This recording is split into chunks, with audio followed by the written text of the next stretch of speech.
Welcome to the audio edition of St. Giles in the Word for June 5th, 2024. Our readings today are Mark 15 and Psalm 125. We are reading from the New International Version. Let's begin in the Gospel of Mark. Very early in the morning, the chief priests with the elders, the teachers of the law, and the whole Sanhedrin made their plans. So they bound Jesus, led him away, and handed him over to Pilate. "Are you the king of the Jews?" asked Pilate. "You have said so," Jesus replied.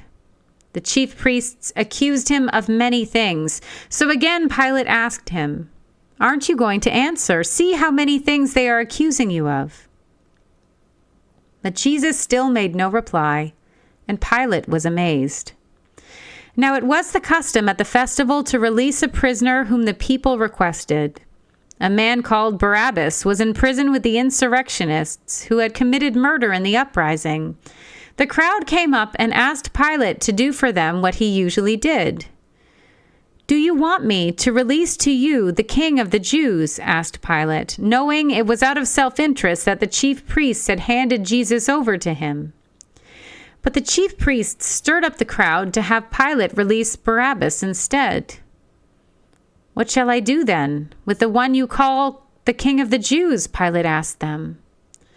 "Crucify him!" they shouted. "Why? What crime has he committed?" asked Pilate. But they shouted all the louder, "Crucify him!" Wanting to satisfy the crowd, Pilate released Barabbas to them. He had Jesus flogged and handed him over to be crucified. The soldiers led Jesus away into the palace, that is, the praetorium, and called together the whole company of soldiers. They put a purple robe on him, then twisted together a crown of thorns and set it on him. And they began to call out to him, "Hail, King of the Jews!" Again and again they struck him on the head with a staff and spit on him. Falling on their knees, they paid homage to him, and when they had mocked him, they took off the purple robe and put his own clothes on him. Then they led him out to crucify him. A certain man from Cyrene, Simon, the father of Alexander and Rufus, was passing by on his way in from the country, and they forced him to carry the cross. They brought Jesus to the place called Golgotha, which means the place of the skull. Then they offered him wine mixed with myrrh, but he did not take it. And they crucified him. Dividing up his clothes, they cast lots to see which each would get. It was 9 a.m. when they crucified him. The written notice of the charge against him read, "The King of the Jews." They crucified 2 rebels with him, one on his right and one on his left. Those who passed by hurled insults at him, shaking their heads and saying, "So, you who are going to destroy the temple and build it in 3 days, come down from the cross and save yourself." In the same way, the chief priests and the teachers of the law mocked him among themselves. "He saved others," they said, "but he can't save himself. Let this Messiah, this King of Israel, come down now from the cross so that we may see and believe."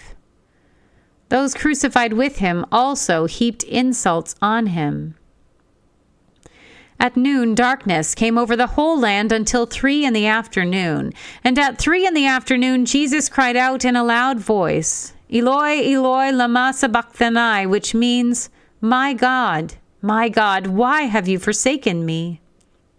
When some of those standing near heard this, they said, "Listen, he's calling Elijah."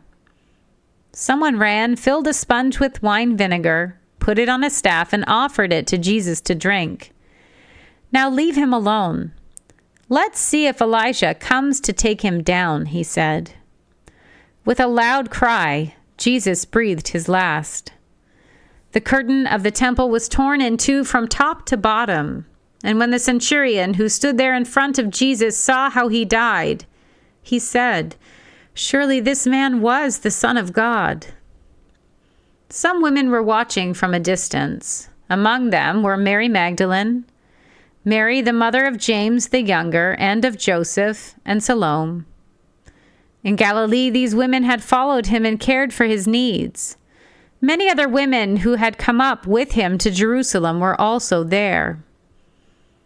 It was preparation day, that is, the day before the Sabbath. So as evening approached, Joseph of Arimathea, a prominent member of the council who was himself waiting for the kingdom of God, went boldly to Pilate and asked for Jesus' body. Pilate was surprised to hear that he was already dead. Summoning the centurion, he asked him if Jesus had already died. When he learned from the centurion that it was so, he gave the body to Joseph. So Joseph bought some linen cloth, took down the body, wrapped it in the linen, and placed it in a tomb cut out of rock. Then he rolled a stone against the entrance of the tomb. Mary Magdalene and Mary the mother of Joseph saw where he was laid. We turn now to Psalm 125. Those who trust in the Lord are like Mount Zion, which cannot be shaken but endures forever.